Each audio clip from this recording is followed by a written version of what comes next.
Huh. Watching Kyle's unboxing videos again? Yeah, he always finds the coolest...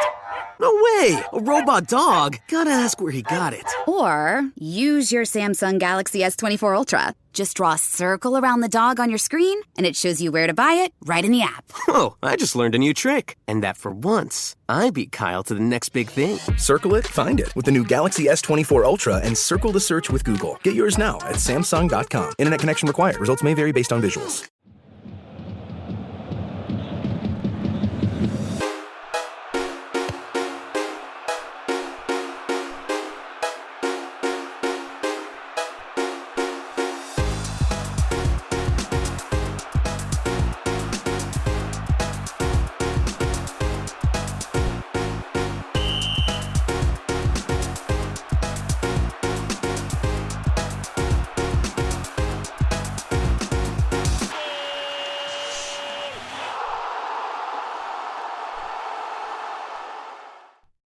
We were saying about things to mention. I think one thing that needs to kind of be maybe, well, we can't address it, obviously. The standard of VAR in the Prem, I think, has been very hit and miss, and I kind of feel like it's had its time to bed in now. And obviously, yes, it is eliminating errors with offsides, etc. But there's still so much kind of personal judgment of the VAR officials in terms of sending offs, etc. That are then, there's been red cards rescinded, there's been things done in retrospect, this, that, and the other. And, with the number, we're not talking about, one dodgy FIFA 94 camera angle from the top of the stand where you're trying to make a judgment here. The players have basically got GoPros on themselves at this stage. Like, there's no... for me, it's black and white for a lot of the things that they're just still getting wrong. And then it's, oh, well, such and such have been suspended from it for another week, or, oh, we'd like to apologise. That the amount of money that's been pumped into that, in my opinion, as a lower league football fan, could have been used in so many other ways and in much better ways. I just don't feel like it's doing what it was set out to do. In my opinion, I think it's had, what is this, about the fourth year of it being in place, third or fourth year, maybe a little bit more than that now. And, supposedly it was done progressively better. And actually, I think to be fair, it probably has in terms of eliminating things like offsides and niddly fouls and penalties and so on.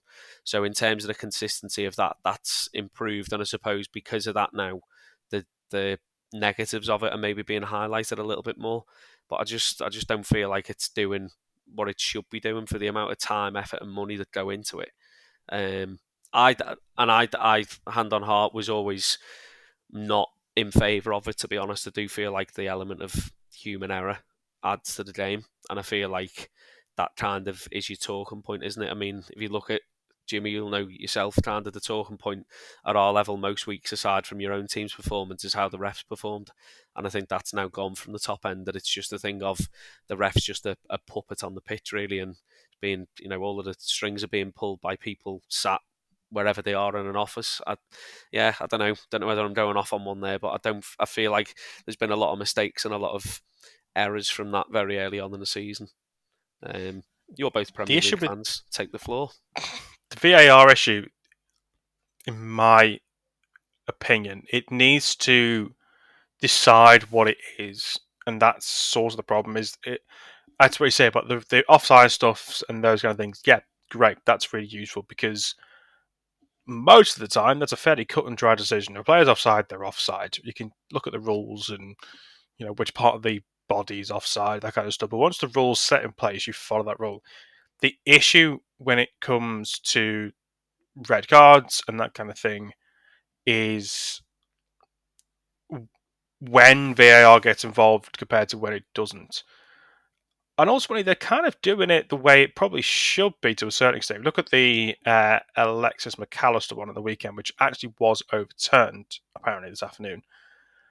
But they stuck with the on-field decision, even after going to VAR, which I suppose the issue is what do you want from it? Do you want the VAR to get involved in those decisions and actually make the ref go and have a look? Because sometimes it is, sometimes it isn't. On the one on Saturday, they checked it, and it was pretty much given. Well, I don't even think the ref went to check the screen. I'd have to be corrected if he was, but it didn't seem to go to any sort of problems. And then we saw the one at United with Onana last week, which was a clear penalty. It was bloody nuts. How the hell that wasn't given, seeing as he was clotheslining from hell people from a corner.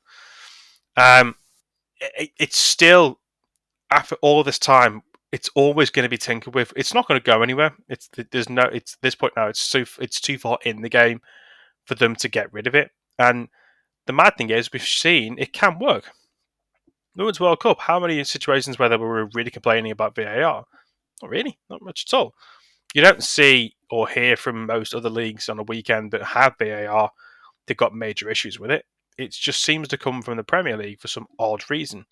And I think that's my best thing. They just can't decide what it's fully doing. So you've either got to say, right, it will only get involved VAR in decisions where there has to be a cut and dry decision, if it is an offside, etc.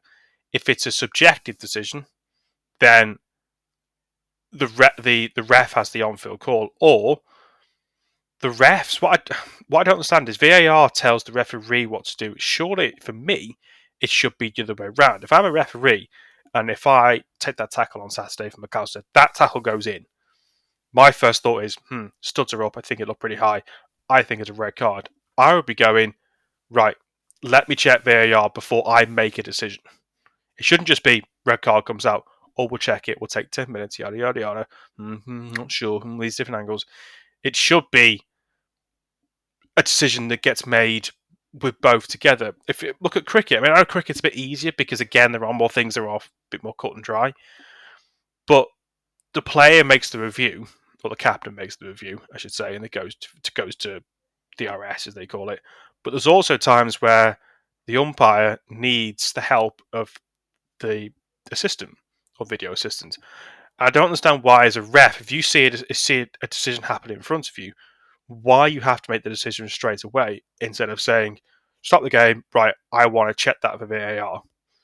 I want to check this, and I want the VAR to give me everything it's got, and then I'll make the decision. All the VAR has to do is just give me every possibility angle it can do, and that's when I make a decision. But they just can't agree on what it's doing. It's either too involved in certain situations, or on the times where it should be involved, they're not getting involved. It's bizarre. Everton had one of the first game of the season. Ultimately, the right decision was made the wrong way because Keane was offside, ultimately. But it also wasn't a foul. Obviously, it wasn't a foul because the keeper jumps over him and just drops the ball. Again, you're saying about how you like the decisions of the ref. You have that lower down the leagues. We are still getting that. We're just getting a very much more long-winded process of that. With more I think people what you're involved. saying, Matt, in terms of rather than VAR telling the ref what to do, if the ref can use VAR in order to assist his or her decision, that's what it should be. That's it should be. What I mean, it should be the referees. The referee is still, and even if he goes or she goes to VAR, and we can all see that it's clearly a red card or it's clearly a whatever, and they decide against it, I'm fine with that, because then after the match, that's then dealt with in the way of that it always traditionally has been. So it should be still the decision of the individual at that moment in time. We all know how quick football can flow at times and how split things can be missed. And it should just, as you say, things like offsides, a penalty. I do agree that they can go straight away with the VAR for a penalty and potential kind of red card incidents. And for me, that's it. And as you say, that the referee should be calling upon VAR for that assistance. Because ultimately, you're not going to get rid of those subjective decisions, because that's the whole point. They're subjective. What I might think is a foul and a red card, you might think is a yellow card, or not even a foul to begin with. That's just the nature of football. The one on Saturday, if I use that McAllister one, because it's the one that's been cropped up all weekend, I suppose. On the face of it, it's not a great tackle. He goes in, studs up. You can see why the ref on the pitch has seen that and gone red card. But ultimately, when you slow it down and assess it, it's a 50-50. He's just caught him. It seems a little harsh. Alongside this, and you've got all the extra issues now of them really clamping down on time wasting and all that kind of stuff, which I'm an advocate for, I've got to be honest, because when they're reading out stats of the Premier League and the ball's in play for an average of 56 minutes or something stupid like that, that's ridiculous. a 90-minute game of football, that should be well over an hour, if not more. The players are complaining about it, and I get it from a strength and conditioning point of view, but you can still fight your way round that by just not fucking time wasting to begin with, or don't play the cheeky games that everyone's played to slow the game down because you're now going to get punished for it. It's a tough one, but VAR, yeah, it's here to stay because it's too far in the game now for it to go anywhere. But I do think there needs to be a change of mindset of making sure it's the ref. Or I know people discussed it earlier about the players having the review kind of system, but that's again with how fast football flows, etc. About how much a game is constantly on the move. What do you do? Give players 2 reviews a game or whatever? It just doesn't work. Whereas again with cricket, if I use rugby union or rugby league as another example, where there's more endpoints, it's more okay, but this is cut and dry decision. The way you go, it's not as subjective as football can be. I do think it needs that switch in mindset. I don't know. I think the ultimate thing is again with VAR, we're very quick to praise it. Sorry, we're very quick to criticize it when it doesn't work. Actually, for a lot of things, it does well, and it is those offside decisions. If it is those things where it's spotting things that you might not have seen. We aren't very quick to praise it because I think a lot of people still don't like it, and that's always going to be an issue because of the faff that just comes with it, unfortunately. Yeah, I mean, I feel like we've solved that. I think we should all get me a job, Howard Webb, and go up the ladder. FA, Howard, if you're listening, job done. Get us on, mate. I'll sort it out for you. Give me a nice little 6-figure pay cut. Yeah, fixed VAR, wonderful lads, well done, great effort. You heard it here last. Jimmy's solid to stay awake here. Solid if there's night. Any listeners still with us, fair play. We're an hour and 1 minute in. Fair play. I think a quick little maybe run through in terms of how our 3 teams are doing. Would that be a Walton's doing? We're shit. Dec is what we are. We are shit. We have got the worst goal difference. You got my 2 words. 0 points. We actually buggered off and didn't watch the second half of the game on Sunday. And it's not good when your star striker's back breaks a cheekbone. And bless him. Poor to be perfectly honest, though, no, I will make a point though actually about Everton. Not so much the team. The team's awful. Don't get me wrong, but we've seen the fans are this much better week, than them.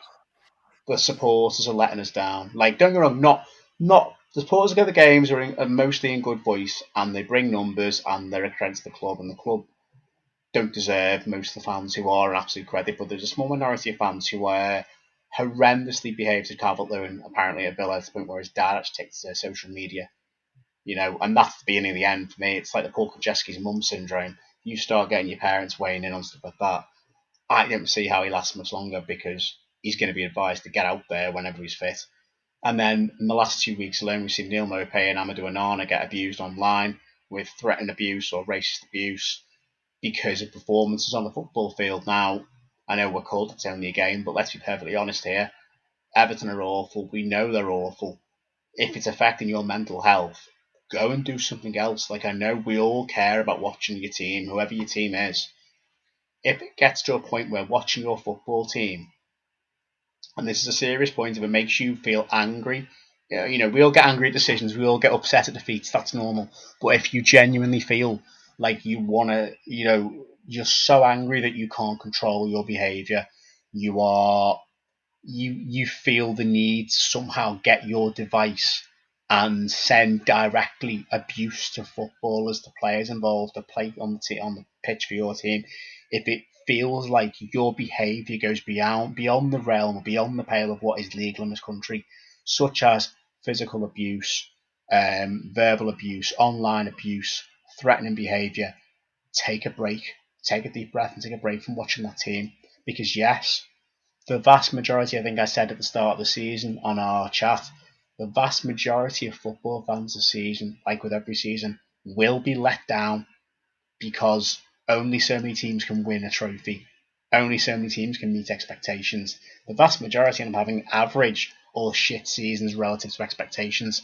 And if that is the case right now, it is the case very much right now with Everton Football Club for a multitude of reasons we've gone into this podcast on various occasions. Won't go back over them now. We all know them. It's well documented. If it is affecting your mental health, don't watch them. for a game or two. Recognise that, yes, getting relegated, Matt and I can both attest, it was fucking stressful watching the Bournemouth game at the end of last season. I broke down in tears after the Bournemouth game because we'd stayed up, but the reality is if we'd gone down, I'd still be here talking about us playing now, like against Huddersfield or whoever, Ipswich, whoever in the league, as if it was just another normal league game. It's not going to affect my life. I'm not going to lose my job, lose my house, whatever, if I can get relegated or lose a few games of football. But the reality is we talk a lot about football, but the truth of the matter is if it's causing you to want to do something that is actually just not right, sending abuse to people, being whatever kind of abuse it may be, then take a break from it. Racial abuse Seriously, as well. Life, racial abuse, threatening abuse, whatever, anything like that. It's not worth it. It's a game of football. It's not worth losing the things that you are lucky to have, like your job, like your house, like your family.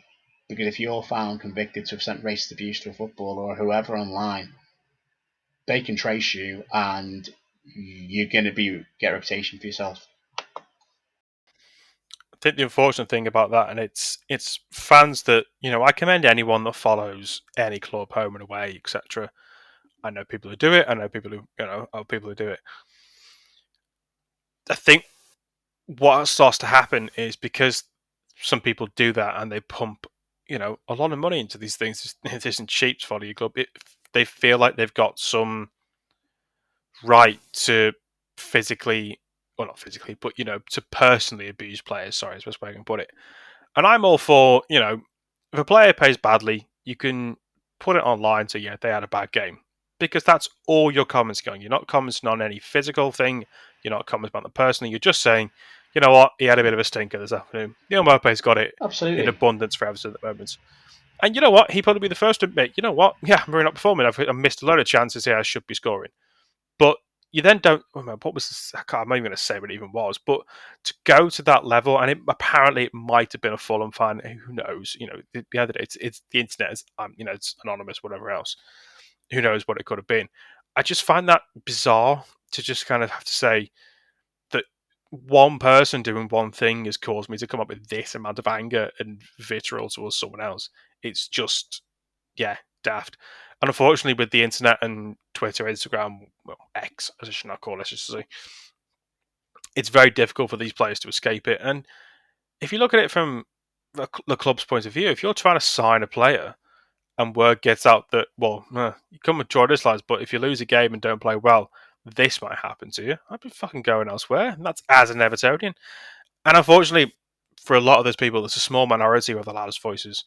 And there's most other people who have seen this and have condemned it, and that's great. That's what it should be. And hopefully, whoever has been sending this is found, and the appropriate actions are taken with them.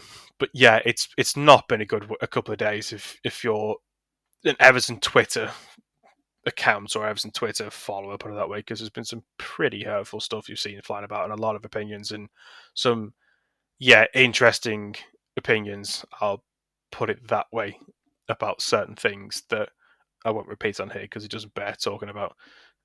People's certain ideas and plans that they want to see the club do, but it's a sum up of how a lot of the fan base feels at the moment. And bad thing is about Sundays, I just didn't care. The second goal went in, it was like, all right, okay, yeah, that's pretty much what I expected. Let's go and do something else. And that's what you're saying. There used to be a time where that would really affected me, where I would have sat here and got really annoyed at the game and it affects your mood. And the older you get with it, the more I realise the world still spins. Monday still rolls around and football comes again on the Saturday. And you know what? If we do go down this season, well, you deserve to go down if you're a bad football team. It's not as if we've got some God-given right to stay in the Premier League because we happen to be this club. A lot of big clubs than us have gone down. A lot of other clubs will go down. That's just life. That's just the way it goes. The unfortunate nature is there are certain people who it really is life and death for them, and that's commendable in some aspects, but worrying in some others for me.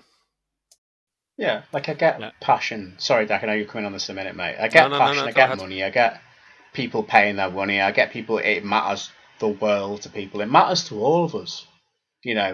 Absolutely, and I get it is a massive, massive deal. But like I say, on Sunday, we literally were like, right, should we just go to the kitchen? We literally all sat around, had a laugh. And then I think, Matt, you crop up on your phone. Oh, 3-0. All right.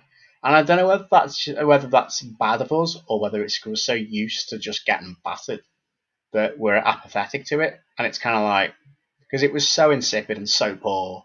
And I went back and watched the highlights of the rest of the Villa goals, and it was so atrocious that it was almost comical to the point where it was like, right, what can I do to change that situation? Nothing. And in the same way, so again, Dec will let you come in on this in a minute, but obviously with the Tranmere Salford game the other day, and you'll know when it comes to dodgy decisions, I tend to just hold my tongue, but the ref was particularly atrocious the ref and liner, within the space of a minute, had made two really baffling decisions that I do not understand, even now. You have a rant and a rage. Would I have tweeted that or messaged that person directly saying stuff? No. Would I have approached that person in the street one-to-one saying that stuff? No. Did I get in my car, drive home and forget about it? Yeah, basically it was a case of, right, let's put the other scores on, it's done. I can't control that. I've done my bit, tried to support the team, it didn't win. A few dodgy decisions, but again, going back to the VAR talk, human error happens. So and that's the case with players as well. We're all human. Yeah, I mean, just on the Everton point before I kind of talk through our game to kind of maybe round off, I was actually out in Liverpool on Sunday with two of my mates that I was with are both die-hard Evertonians, season ticket holders and so on. And we were in a pub with quite a few, well, club pub, with quite a few other Evertonians. And when the second goal went in, I had this kind of gut feeling that it was going to turn into a real toxic environment. And I actually just turned to people going up to the bar, getting a few more drinks, and they didn't really even look at the screen. And I think I don't know whether it may be now more of like an acceptance of this is now, if my mind serves me correctly, sort of like the third to fourth season of just torrid result after result after result. And the only thing that I obviously didn't voice this because I didn't want to get my head caved in, but the only thing that I could think of was, how long can Everton as a club tread water? Because that is what they're just about, keeping their head above the water. And we all know that just doesn't, certainly at the elite end. I mean, we've seen it with Rovers. We had sort of 3 or 4 years warning in League One before that kind of back-to-back drop. And a lot of that was kind of mismanagement off the pitch in a similar way of Everton. Obviously, different budgets and so on, but, all proportionate as to just kind of how long they can hold in there, because that is ultimately what they're doing. That at the minute it's just a hope of actually there's going to be two teams that are worse than us at the end of, whatever it is at the end of the season, that we're just going to just about be good enough to stay up, and at the minute I don't think they're going to be those teams. I think there's going to be a lot of other teams better off than them, I think, this season. And you've only got to look at some of the teams now in the Championship. The Championship is a Premier League too. That's not even up until 5 or 6 years ago, where it was almost a dead cert of you drop down and you'll come straight back up. It's not a dead cert at all. So obviously worrying times for Everton. And just kind of touching on Rovers, obviously Saturday's resulted in Salford was frustrating to say the least. We've spoken about, Matt, you've just said there about the new kind of added on time rule, which I absolutely fully back. And I think, having watched us as a team for many years now, who've kind of been done over by teams who come to Prenton Park and when we play away, and just time waste from minute 10 onwards, it's good to see that is kind of being acted upon. However, I do still think that the officials should be doing more than just pointing to the watch to say this is being added on. So for context, in our game on Saturday, there was 12 minutes added on in the second half, and of the 12 minutes added on, he had to play an additional 4 minutes because of the amount of time wasting in the added on time due to time wasting. Yet no Salford player was booked for time wasting or any kind of dissent. So 16 minutes out of 45 minutes, but there's no issue. So it's things like that where I think, yes, adding the time on, absolutely spot on. However, I think the officials do need to be stronger in actually reinforcing the rules of the game as opposed to just going at the end, right, well, this is your punishment. You've got X amount of time to play.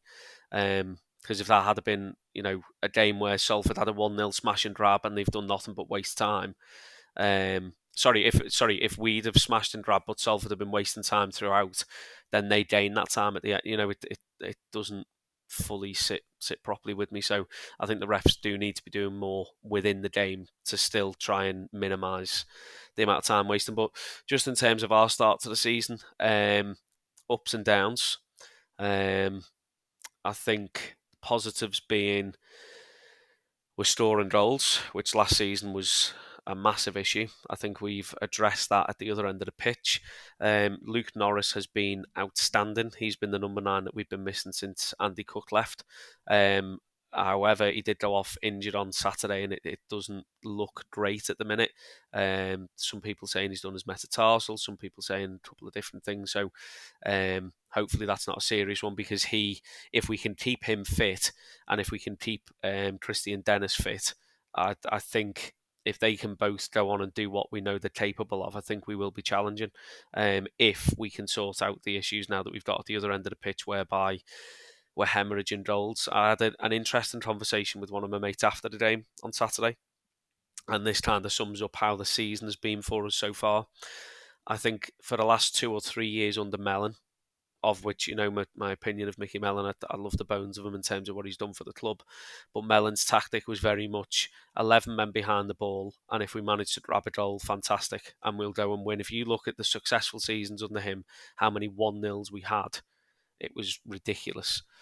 We're now being faced with a completely different style of football, which I myself had called for and a lot of other fans have called for, whereby you go and attack the game. And I think the game on Saturday was a prime example of that. And Jimmy, obviously you were there. Salford took the chances very well, but there were two times in the game where as soon as Salford scored, we went to the other end of the pitch and scored straight away. And I think that showed that when we're playing at our best, we can score at will as well, as obviously Salford did on Saturday as well. So I think obviously we've got to tighten up a little bit in defence. I, as a fan, would much rather go and watch us win 3-2 or 2-1 or 4-3 or whatever every week, rather than a 1-0 sit back and be on the edge of your seat for 40 minutes holding on. But it's obviously getting used to that, and it's also having the confidence in your back four to know that we're good enough to do that. Attacking wise, we're good enough to go and touch wood, outscore a lot of teams in the division, providing that obviously we're strong enough at the other end of the pitch. So I'm going to reserve judgment for now. I do like Dawes. I think he's speaking a lot of sense in his press conferences, and it's refreshing to see a manager who's confident in the team's ability going into games. So he literally said before the game on Saturday, off the back end of the Tuesday night game, if we play like that against Salford, we'll be too much for them to handle. I can't remember the last time a Tranmere manager almost called out an opposition side like that, and I personally think it's a good thing.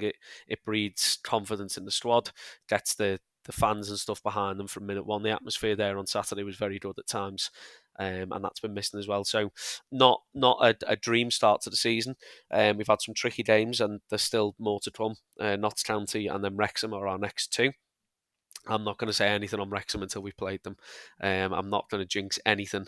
All I will say to finish off is Ben Foster was obviously a little bit too worried that some of the Rock Ferry boys may have done something with his GoPro if he'd attended Prenton Park next week.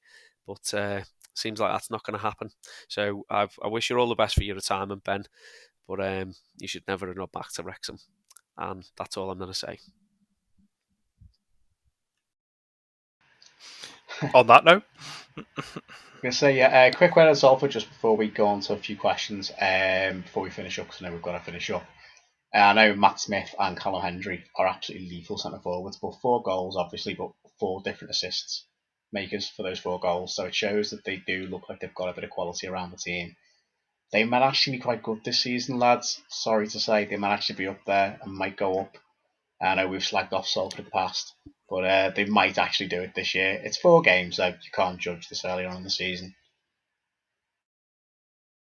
Yeah, no, I said the same to you, didn't I, Jimmy, on Saturday? I think that's definitely the strongest. Mightn't be on paper in terms of names because they've gone through God only knows how many players since they've been in League Two and managers, but on paper and just watching them as another generic League Two side, that's definitely the strongest Salford outfit that I've seen.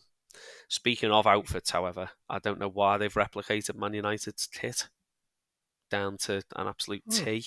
Wonder why. They look Bizarre. just like, they had the black socks on, didn't they? It They was look just literally like last United from a season's kit, distance. But bar the team view sponsor. It was the exact kit. yeah, it was something else, like But there you go. Soul Boy or whatever it was, didn't it? Soy Boy Cost or something. saving. Or Soulless, I think. Was it Soulless Stadium in Salford? Something like that. I can't. No, I can't say that. I don't know what the sponsor was, but it wasn't. Having been to Anyway, Salford's ground, soulless is not a bad description for Or it. Scholes' Souls. Well, yeah. No, Scholes' was it toes. Scholes' toes. Sorry, that was Sorry, I had Soles and toes mixed up. Scholes' tackle. No? Oh yeah, Scholes' tackle. Yeah, Yeah, well, yeah. Could be his tackle. Yeah. Moving on from Paul's goals. Anyway, Just a couple last little questions. Obviously, got one. Yeah. No. We're getting near the end, guys. Come on. Quick one from Greg is: which players impressed you so far this season? In brackets, it can be from any division. Anyone want to take that? Any player or players that have impressed so far this season? Ben Foster. No, I'm joking. I've loved his work. Players that impressed me. Brighton, what's his name? Matoma is a player and a half. Is with his thesis of dribbling. What player? Yeah. What player? Anyone else?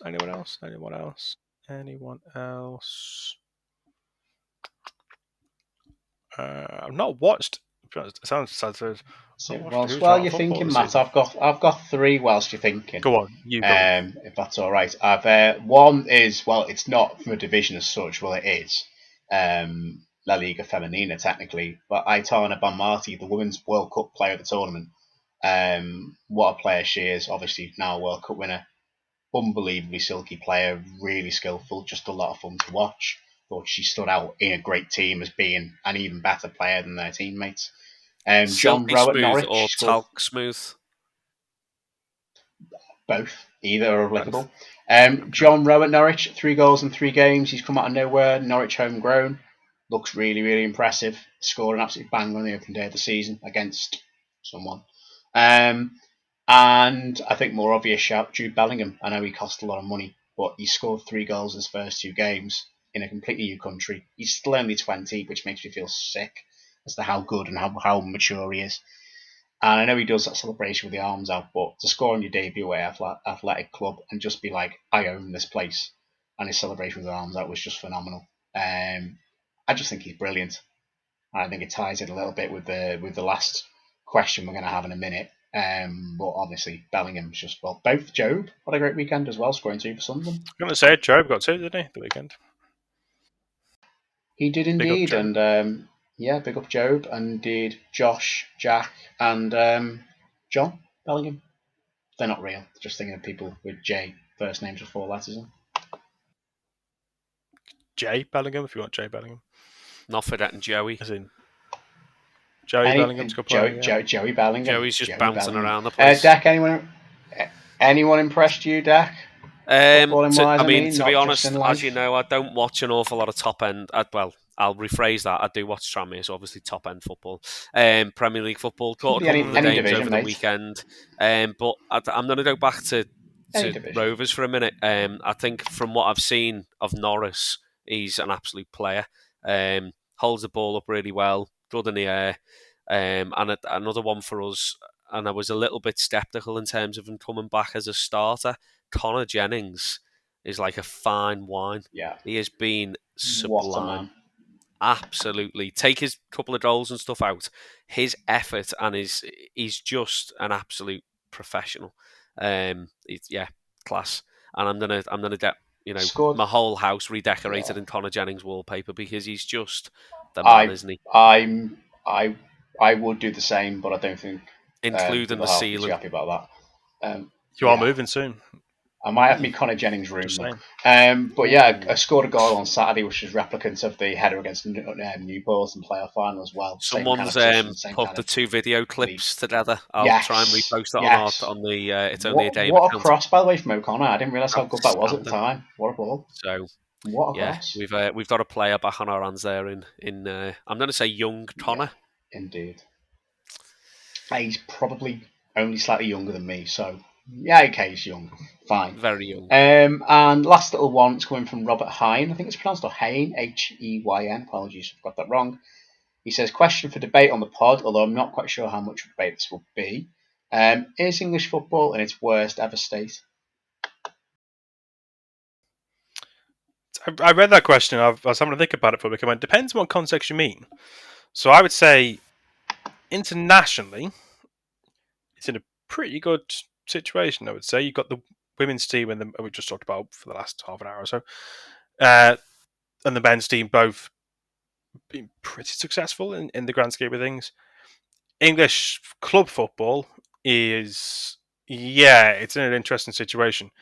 I think if you look at, if I use, this is not to scapegoat Chelsea in particular, but if I use them as an example, with their huge spending this summer, I know they've got FFP and that kind of stuff, and they've found ways to get around it, and they put revenue in. We are in a bit of a situation where that gap is getting ever bigger because you've only got a select amount of teams that can spend, £100 million on players. And we're in a very, very inflated market. I think Caicedo is a great player. Is he 115 million worth of a player? No, of course he's not. It's insane. It's got to worry about it because if you look at, if I use again Everton as an example, I know we've wasted our money, in previous years, but the club itself financially is okay. It's all right. It's not a problem. It's stable enough. It's all right. It's FFP that is got us by the balls. You look at Wolves. Wolves are in the same position this season. I really worry about them. They had a really good start. United are lucky to lose a game, and they got absolutely battered at the weekend. Lost their manager on the eve of the season and can't spend anything because, again, they're hamstrung by FFP. It's a tough one. I would say the introduction this summer of the Saudi League hasn't helped it, I don't think, because you've got, using Jordan Henderson situation, he's gone over there after, he's been criticised for it. A lot of players are going over there, and it's clear some clubs are using the Saudi League as a bit of a get-out clause to get big money for players that shouldn't really command that fee. Do I want Everton to do that? Well, if we're going to compete in this league, if we need the money to spend, then we're kind of going to have to. I don't like it, but that's becoming the reality, especially this summer. And you're not seeing that trickle-down effect into the lower leagues that has been promised, really, or that's been allegedly promised.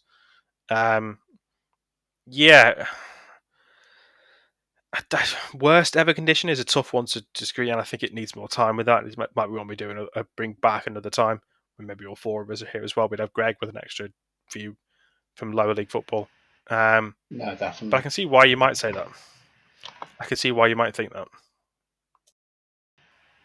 Yeah, I mean, the lower league perspective on it, as you said, the gap is just getting more and more. For me now, I actually had this conversation with my dad the other day. So my dad is, I mean, he'll never listen to this. He's the biggest technophobe going. He, as a kid, was brought up. Chris. Yeah, shout out to Strongbow Chris. He's not endorsed by Strongbow, but it would save him a few quid a week. He, as a young child, was brought up as a Liverpool fan. And obviously Liverpool were, at the time, as they are now, one of the biggest clubs in the world and so on. And it was through his dad, basically, that they couldn't really afford to go over to Liverpool games frequently. It wasn't so much a thing of tickets like it is now. I think it was just more of a financial thing. Couldn't really afford to go over, so started going to the Tranmere games. And he is now, obviously, an absolute die-hard Tranmere fan. But even when he's at Tranmere's game, he's always keeping an eye out for the Liverpool stores. He'll watch all of the games, etc., etc. And I said to him, it was something along the lines of basically how do you feel at the current? Sorry, the dog's going to start to bark. Apologies if anyone hears anything in the background. I basically said to him something along the lines of this lad's question in terms of the state of the game, and the obscene amount of money that's being spent, and obviously Liverpool missing out on Champions League football, how they're going to fend the following year if they don't get it again this year, which there is a good chance they won't, and that they've kind of gone full cycle of where Klopp came in, and if they don't get top four this year, they're almost kind of back to where they were. And my dad's words were something along the line of basically that he's almost embarrassed now to be associated with the club and with that elite because he sees football on a weekly basis from obviously not grassroots level, but from what I would call as being like real football level, where it's kind of the players aren't on life-changing money, and the fans have still got those connections with the players and so on.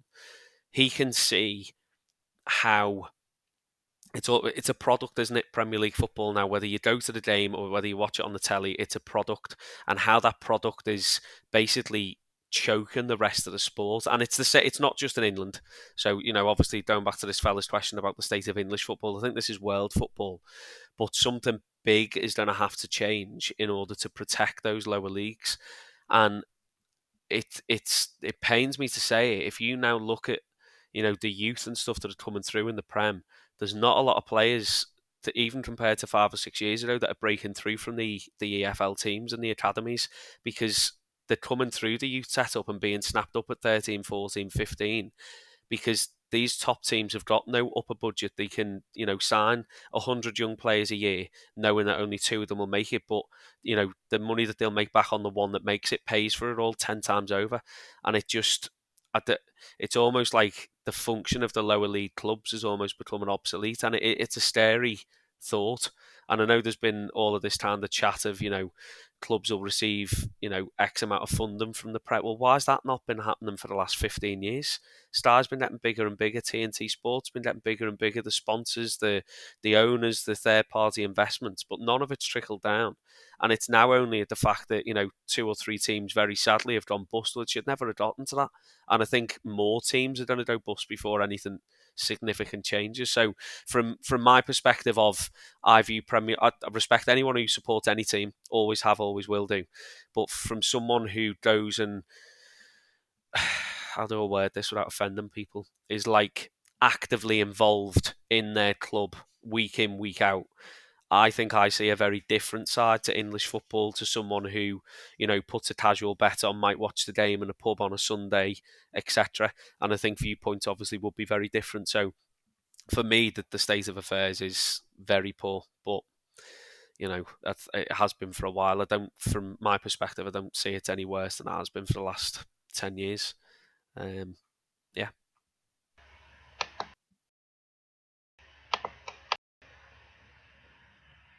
Yeah, on that really, I'll say that there has been a time in the past when we've had dilapidated stadia, we've had English clubs banned from Europe due to fan behaviour. The actual quality of the football, I think at all levels, has definitely massively improved. Whether you blame that or whether on money that's coming to the game that is obscene and maybe not always the most legitimate, in terms of also the foreign imports coming to the game, some of whom have improved it, some of whom have definitely not improved it.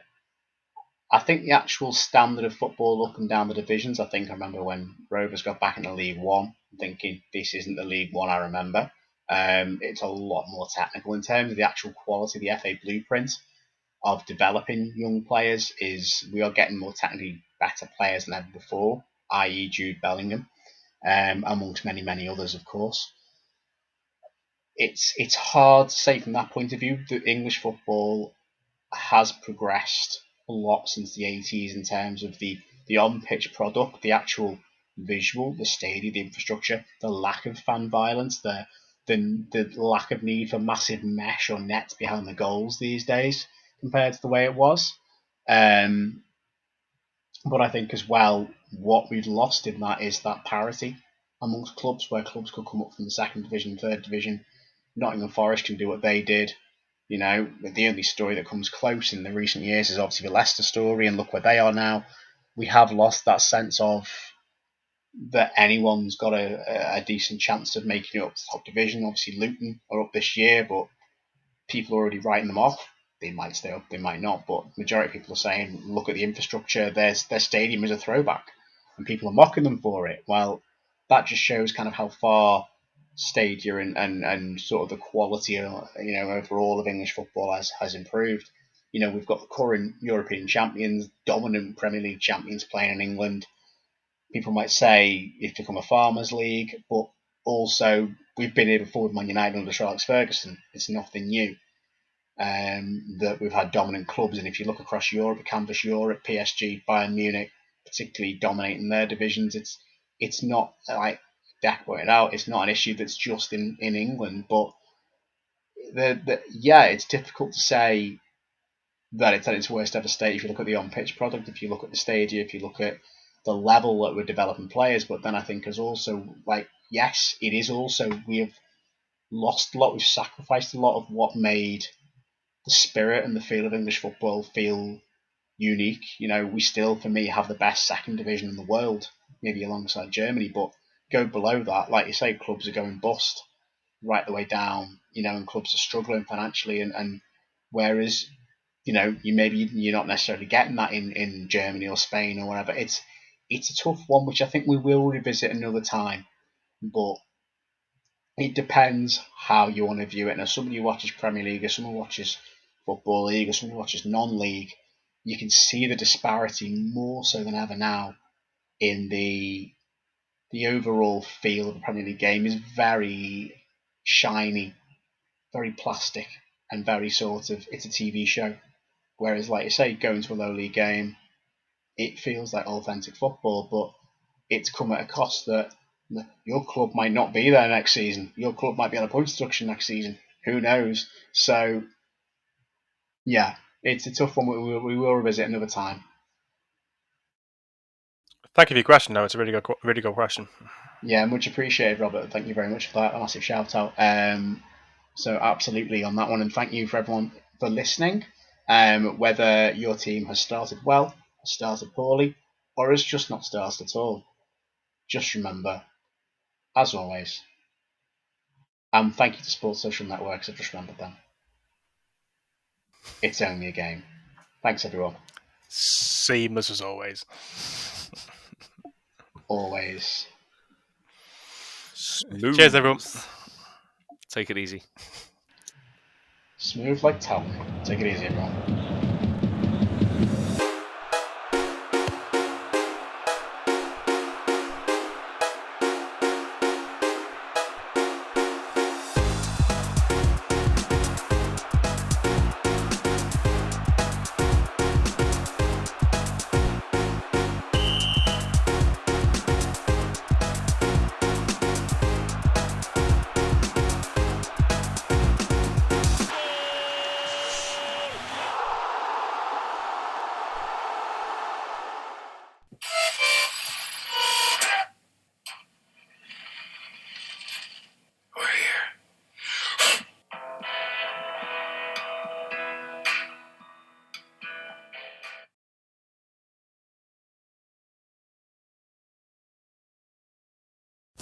Sports Social Podcast Network.